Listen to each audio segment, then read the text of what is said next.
जय हिंद दोस्तों, कैसे हैं आप सभी प्यारे भक्तों को राधे राधे। दोस्तों, आज के इस खास और इन्फॉर्मेटिव वीडियो में मैं आपको कृष्ण कन्हैया की प्यारी सी नगरी मथुरा और वृंदावन की सैर कराने के साथ साथ मथुरा और वृंदावन यात्रा की संपूर्ण जानकारी भी बताऊंगा। अगर आप भी मथुरा और वृंदावन को एक साथ घूमने की प्लानिंग बना रहे हैं तो ये वीडियो आपकी बहुत हेल्प करेगा। इस वीडियो में बात करेंगे आप यहाँ तक कैसे पहुँचेंगे, यहाँ पर होटल या धर्मशाला कहाँ पर लेना चाहिए, यहाँ पर दर्शन करने का सही तरीका क्या रहता है, दर्शन करने के लिए कौन कौन से प्रमुख मंदिर हैं, यहाँ पर खाने पीने की कैसी व्यवस्था है और वीडियो के लास्ट में बात करेंगे संपूर्ण बजट की। तो यात्रा से related A to Z complete information के लिए वीडियो को बिना स्किप किए एक बार पूरा जरूर देखें। तो चलिए आज मेरे साथ घूमिए कृष्ण कन्हैया की प्यारी सी नगरी मथुरा और वृंदावन में। कमेंट बॉक्स में राधे राधे जरूर लिखें। तो चलिए फिर एकदम शुरू से शुरू करते हैं और जानते हैं कि आप यहाँ तक कैसे पहुँचेंगे। यहाँ तक आने का सबसे सस्ता और अच्छा तरीका है ट्रेन का। आपको हर प्रमुख स्टेशन से मथुरा तक डायरेक्ट ट्रेन मिल जाती हैं। वहीं अगर आप बाई रोड आना चाहते हैं तो आसपास के राज्यों और शहरों से यहाँ तक के लिए बस फैसिलिटीज भी आपको मिल जाएंगी, या आप अपनी खुद की कार से भी यहाँ तक आ सकते हैं। मथुरा और वृंदावन दोनों ही प्लेसेस पर आपको कार पार्किंग फैसिलिटीज मिल जाएंगी। बात करें फ्लाइट की, यहाँ का नियरेस्ट एयरपोर्ट आगरा में है, जो यहाँ से लगभग 50 किलोमीटर की दूरी पर स्थित है। आगरा तक आने के बाद में आप बस, ट्रेन या टैक्सी के माध्यम से मथुरा या वृंदावन तक आ जाएंगे। तो चलिए यात्रा की शुरुआत करते हैं और जानते हैं कि आपको मथुरा या वृंदावन में पहले कहाँ जाना चाहिए। दोस्तों, सबसे पहले हम लोग चलेंगे वृंदावन में दर्शन करने के बाद में फिर हम लोग मथुरा को कवर करेंगे। मथुरा रेलवे स्टेशन के बाहर से ही आपको ऑटो और ई रिक्शा मिल जाएंगे। ऑटो और ई रिक्शा वाले आपसे इस 9 किलोमीटर दूरी के लिए 20 से 30 रुपए का चार्ज करते हैं। दोस्तों, अगर आपकी ट्रेन रात में मथुरा पहुंचती है तो रात में आप स्टेशन पर ही आराम करिए और सुबह 5 से 6 बजे ही वृंदावन आइए, क्योंकि अगर आप रात में वृंदावन आते हैं तो यहाँ पर आपको सब कुछ बंद मिलेगा। ना आपको रुकने के लिए होटल या धर्मशाला मिलेंगे, ना ही आपको कोई भी दुकानें खुली मिलेंगी। तो रात में आप स्टेशन पर ही आराम करिए। तो चलिए अब हम लोग पहुँच चुके हैं श्री पावन धाम वृंदावन, और अब हम लोग बात करते हैं रुकने की। आपको रुकने के लिए होटल या धर्मशाला कहाँ पर लेना चाहिए। दोस्तों, आप श्री बांके बिहारी मंदिर साइड रुक सकते हैं, या आप चाहें तो प्रेम मंदिर साइड में होटल या धर्मशाला ले सकते हैं। दोनों ही साइड आपको बहुत से होटल और धर्मशाला मिल जाएंगे, लेकिन मैं आपको एडवाइस करूंगा कि आप बांके बिहारी मंदिर के 500 मीटर की रेंज में होटल या धर्मशाला ले लीजिए। यहाँ पर धर्मशाला के रेट 600 से स्टार्ट हो जाते हैं और वहीं होटल्स 800 से स्टार्ट हो जाते हैं। 1200 से 1500 की रेंज में आपको बहुत ही अच्छा सा होटल मिल जाएगा। दोस्तों, अगर आप संडे सैटरडे किसी फेस्टिवल, होली, दिवाली, जन्माष्टमी या फिर आप किसी भी हॉलीडेज पर यहाँ पर आते हैं तो आप कोशिश करिए कि पहले से ही ऑनलाइन रूम बुक कर लें, क्योंकि यहाँ पर बहुत ही ज़्यादा भीड़ भाड़ होती है, तो हो सकता है कि आपको सभी होटल्स फुल मिले। तो चलिए अब हम लोग बात करते हैं दर्शन की। दोस्तों, अगर आप सुबह 8 से 9 बजे तक वृंदावन आ जाते हैं तो सबसे पहले आप बांके बिहारी मंदिर साइड दर्शन कर लीजिए, और शाम को हम लोग प्रेम मंदिर साइड के सभी मंदिरों को कवर करेंगे, क्योंकि शाम को लाइट्स में इनकी खूबसूरती और भी ज़्यादा बढ़ जाती है। दोस्तों, वृंदावन में सभी मंदिरों के खुलने और बंद होने की फिक्स टाइमिंग है। मंदिर सुबह 7:30 बजे खुलते हैं और लगभग 1 बजे बंद हो जाते हैं, और फिर शाम को 4 बजे खुलते हैं और रात में 8 बजे मंदिरों को बंद कर दिया जाता है। तो आपको यहाँ पर टाइमिंग का विशेष ध्यान देना रहता है। तो चलिए सबसे पहले हम लोग चलेंगे श्री बांके बिहारी मंदिर, श्री बांके बिहारी जी के दर्शन करने। पूरे रास्ते मार्केट बनी हुई है, आप यहाँ से फूल माला और प्रसाद ले सकते हैं। तो चलिए अब हम लोग मंदिर में प्रवेश करेंगे।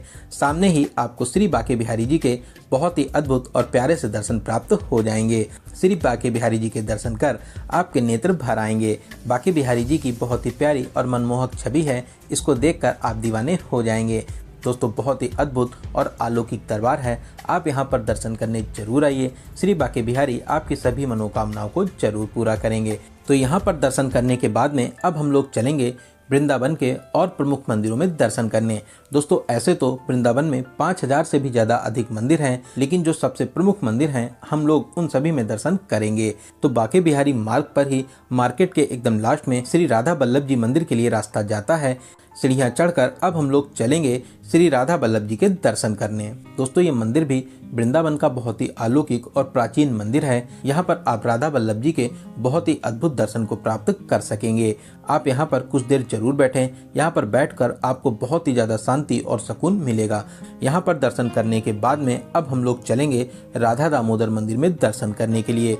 दोस्तों ऐसे तो आप एक मंदिर से दूसरे मंदिर तक ई रिक्शे से भी जा सकते हैं, लेकिन मैं आपको एडवाइस करूंगा आप कुंज गलियों से होते हुए दूसरे मंदिर तक पहुंचिए, क्योंकि इनकी दूरी 100 से 200 मीटर ही रहती है। तो कुंज गलियों से होते हुए अब हम लोग पहुंच चुके हैं राधा दामोदर मंदिर के पास में। मंदिर में प्रवेश कर राधा रानी और दामोदर जी के बहुत ही प्यारे से दर्शन प्राप्त करेंगे। यहाँ पर आप भक्ति भाव में जरूर झूमिए, आपको यहाँ पर बहुत ही ज्यादा अच्छा लगेगा। तो यहाँ पर दर्शन करने के बाद में अब हम लोग चलेंगे अपने अगले स्थान पर, जो है सेवा कुंज, जिसे निकुंज वन भी कहते हैं। निकुंज वन निधि वन का छोटा सा स्वरूप है। यहाँ पर राधा रानी का बहुत ही प्यारा सा मंदिर बना हुआ है। तो यहाँ पर दर्शन करने के बाद में अब हम लोग चलेंगे निधि वन। दोस्तों निधि वन भी अपनी विशेष मान्यताओं के लिए बहुत ही ज्यादा प्रसिद्ध है। ऐसी मान्यता है आज भी भगवान श्री कृष्ण रात में यहाँ पर मुरली बजाने आते हैं और साथ ही साथ 16,000 गोपियों के साथ में रास भी रचाते हैं। यहाँ पर कुछ प्रमुख मंदिर भी हैं, आप यहाँ पर दर्शन कर आशीर्वाद प्राप्त कर सकते हैं। दोस्तों निधि वन बहुत ही अलौकिक स्थान है, आप यहाँ पर दर्शन करने जरूर आइए। निधि वन के पास में ही शाहजी मंदिर भी बना हुआ है। ये मंदिर भी बहुत ही विशाल और प्यारी शैली में बना हुआ है। आप यहाँ पर राधा रानी और कृष्ण जी के प्यारे से दर्शन प्राप्त कर सकते हैं। तो शाहजी मंदिर में दर्शन करने के बाद में अब हम लोग चलेंगे श्री गोपीनाथ मंदिर और श्री राधा रमण मंदिर में दर्शन करने के लिए, जो यहाँ से मात्र 200 मीटर की दूरी पर ही स्थित है। दोस्तों ये मंदिर भी वृंदावन के बहुत ही प्रसिद्ध मंदिर हैं। यहाँ पर आप बहुत ही अच्छे तरीके से दर्शन प्राप्त कर सकते हैं।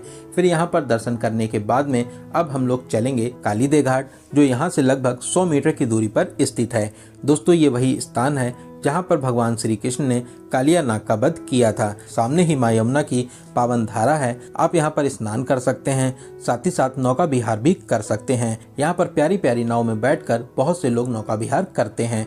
यहाँ पर कुछ समय बिताने के बाद में अब हम लोग चलेंगे मदन मोहन मंदिर में दर्शन करने के लिए, जो यहाँ से लगभग 1 किलोमीटर की दूरी पर स्थित है। ई रिक्शे में 20 रुपए का किराया देकर अब हम लोग पहुंच चुके हैं मदन मोहन मंदिर के पास में। इस मंदिर को टीले वाला मंदिर भी कहते हैं, क्योंकि ये मंदिर ऊपर टीले पर स्थापित है। दोस्तों बहुत ही प्राचीन और अलौकिक शैली में ये प्यारा सा मंदिर बना हुआ है। आप यहाँ पर मदन मोहन जी के प्यारे से दर्शन कर आशीर्वाद प्राप्त कर सकते हैं। दोस्तों बहुत ही अलौकिक स्थान है, आप अपने लिस्ट में इस मंदिर को जरूर शामिल करें।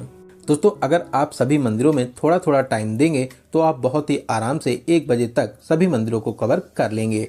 तो यहाँ पर दर्शन करने के बाद में अब हम लोग फिर से आ जाएंगे बांके बिहारी मार्ग पर। यहाँ पर खाने पीने के लिए बहुत ही फेमस दुकानें हैं। आप यहाँ पर वृंदावन की बहुत ही फेमस मुकेश की लस्सी को ट्राई कर सकते हैं। साथ ही साथ आप देसी घी में बनी टिक्की का भी मजा ले सकते हैं। आप अगर चाहें तो यहाँ पर खाना पीना भी कर सकते हैं। वृंदावन में खाने पीने की कोई भी कमी नहीं मिलेगी। तो यहाँ पर कुछ खाने पीने के बाद में अब हम लोग अपने होटल में आकर आराम करेंगे और 3:30 बजे से 4 बजे के बीच में हम लोग चलेंगे प्रेम मंदिर साइड के सभी मंदिरों में दर्शन करने के लिए। बांके बिहारी चौराहे से आपको ऑटो मिल जाएंगे।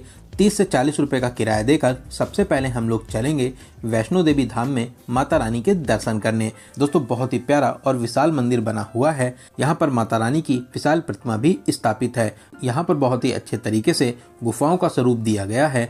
मंदिर को बहुत ही खूबसूरती से बनाया गया है। दोस्तों विशाल प्रतिमा के नीचे बहुत ही बड़ा सा हॉल बना हुआ है, जहाँ पर माता रानी का बहुत ही अद्भुत और प्यारा सा मंदिर भी स्थापित है। तो यहाँ पर दर्शन करने के बाद में अब हम लोग चलेंगे अपने अगले मंदिर प्रेकांतुजू मंदिर में दर्शन करने के लिए। दोस्तों ये भी बहुत ही प्यारा सा मंदिर बना हुआ है, आप यहाँ पर भी दर्शन कर सकते हैं। यहाँ पर दर्शन करने के बाद में अब हम लोग चलेंगे वृंदावन के बहुत ही प्रसिद्ध मंदिर प्रेम मंदिर में दर्शन करने। दोस्तों प्रेम मंदिर बहुत ही खूबसूरत और अलौकिक मंदिर बना हुआ है। वृंदावन आने वाले सभी लोग यहाँ पर दर्शन करने जरूर आते हैं। लाइट्स में इसकी खूबसूरती में 4 चांद लग जाते हैं। लाइट्स में ये मंदिर और भी ज्यादा प्यारा लगता है। प्रेम मंदिर में बहुत सी झांकियां भी बनी हुई हैं। आप यहाँ पर कृष्ण कन्हैया को कालिया नाग के ऊपर नृत्य करते देख सकते हैं। यहाँ पर शाम को फाउंटेन शो भी होता है, जिसको देखने के लिए बड़ी संख्या में लोग आते हैं। इसके अलावा कान्हा जी एक उंगली पर गोवर्धन पर्वत को उठाए हैं। इसका दृश्य देखकर आप मनमोहित हो जाएंगे। दोस्तों बहुत ही प्यारा मंदिर है। शाम को आप यहाँ पर दर्शन करने जरूर आएं। शाम को यहाँ पर दर्शन कर आपको बहुत ही ज्यादा अच्छा लगेगा। प्रेम मंदिर में घूमने और दर्शन करने के बाद में अब हम लोग चलेंगे इस्कॉन टेम्पल, जो यहाँ से कुछ ही दूरी पर स्थित है। ये मंदिर भी बहुत ही भव्य शैली में बना हुआ है। आप यहाँ पर कृष्ण भगवान और राधा रानी जी के बहुत ही प्यारे से स्वरूप के दर्शन प्राप्त कर पाएंगे। साथ ही साथ आप यहाँ पर हरे कृष्णा हरे रामा की धुन पर जरूर झूमें, आपको बहुत ही ज्यादा अच्छा लगेगा। आप यहाँ पर कुछ देर जरूर बैठें, आपको यहाँ पर बहुत ही ज्यादा शांति मिलेगी। तो इन सभी प्रमुख मंदिरों में दर्शन करने के बाद में हम लोग रात में अपने रूम पर आकर आराम करेंगे। अगर इनमें से आपके कोई भी मंदिर छूट जाते हैं, अगली सुबह आप इनमें दर्शन भी कर सकते हैं। लगभग 9 से 10 बजे अब हम लोग चलेंगे मथुरा और मथुरा के सभी स्थानों को बहुत ही अच्छे तरीके से कवर करेंगे। दोस्तों, सबसे अच्छा रहता है आप वृंदावन से ऑटो बुक कर लीजिए। ऑटो वाले आपको मथुरा के सभी स्थानों पर दर्शन कराने के बाद में आप जहां भी कहेंगे वहां पर आपको ड्रॉप कर देते हैं। ऑटो वाले पूरे दिन के लिए लगभग 700 से 800 रुपए का चार्ज करते हैं। वृंदावन से मथुरा जाते समय रास्ते में बहुत ही प्रसिद्ध कांच मंदिर भी पड़ता है। आप यहाँ पर रुककर दर्शन जरूर करें। छोटे छोटे कांचों के टुकड़ों से बहुत ही प्यारे तरीके से मंदिर को बनाया और सजाया गया है। आप यहाँ पर भगवान श्री कृष्ण के बहुत ही अद्भुत रूप के दर्शन प्राप्त कर सकते हैं। साथ ही साथ यहाँ से कुछ ही दूरी पर पागल बाबा मंदिर भी बना हुआ है। ये मंदिर भी बहुत ही भव्य और दिव्य शैली में बना हुआ है, जिसके नज़ारे देखते ही बनते हैं। साथ ही साथ इस प्रांगण में भोले बाबा और माता रानी जी के भी मंदिर हैं। आप यहाँ पर भी दर्शन प्राप्त कर सकते हैं। यहाँ पर आपको दर्शन कर बहुत ही ज्यादा अच्छा लगेगा। फिर यहाँ से मथुरा रोड पर ही 2 से 3 किलोमीटर दूरी पर बिरला मंदिर भी स्थापित है। बहुत ही भव्य शैली में प्यारा सा मंदिर बना हुआ है। साथ ही साथ आसपास के नज़ारे आपका दिल जीत लेंगे। मंदिर में प्रवेश कर आप भगवान जी के दर्शन करिए। साथ ही साथ आप यहाँ पर कुछ देर जरूर बैठें, आपको यहाँ पर बहुत ही ज़्यादा शांति मिलेगी। तो यहाँ पर कुछ समय बिताने और दर्शन करने के बाद में अब हम लोग आ जाएंगे मथुरा सिटी में और अब हम लोग चलेंगे मथुरा के बहुत ही प्रसिद्ध मंदिर श्री द्वारिकाधीश मंदिर में दर्शन करने।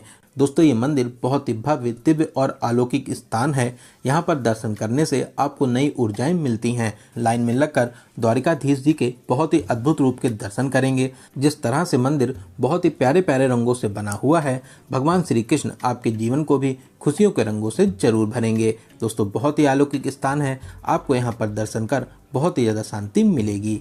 तो यहाँ पर दर्शन करने के बाद में अब हम लोग चलेंगे विश्राम घाट। मंदिर के सामने से ही विश्राम घाट के लिए रास्ता जाता है। दोस्तों, ऐसी मान्यता है कंस का वध करने के बाद में भगवान श्री कृष्ण यहीं पर विश्राम करने आए थे, तभी यमुना नदी के किनारे बने इस घाट का नाम विश्राम घाट है।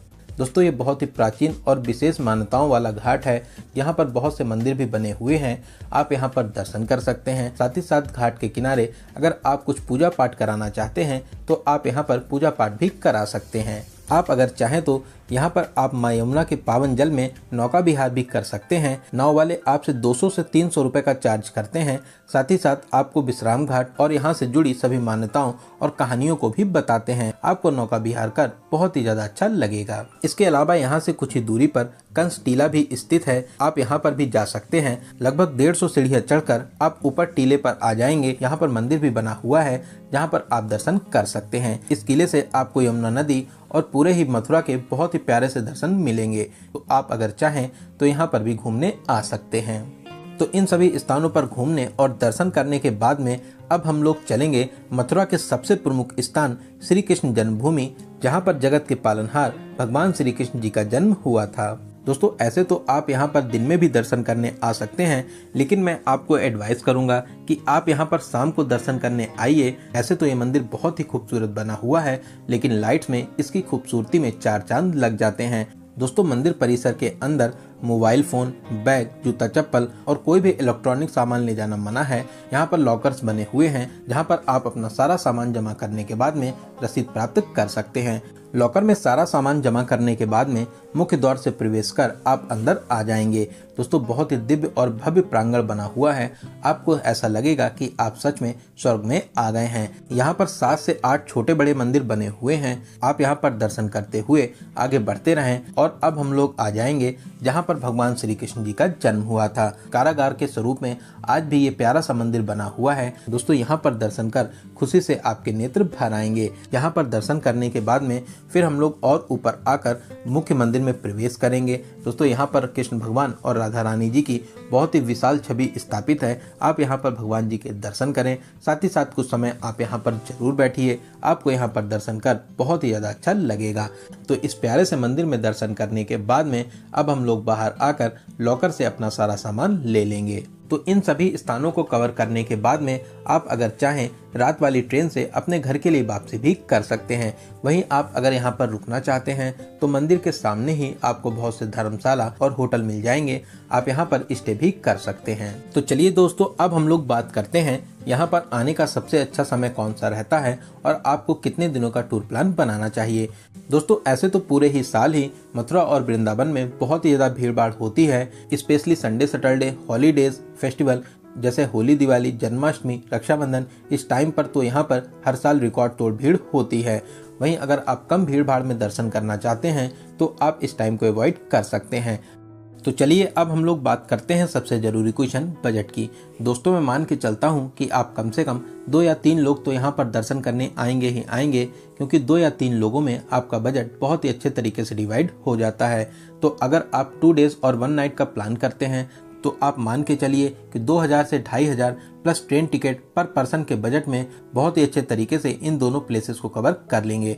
वहीं दोस्तों, अगर आपके पास में बजट की कोई भी प्रॉब्लम नहीं है तो आप यहां पर बहुत ही VIP होटल ले सकते हैं।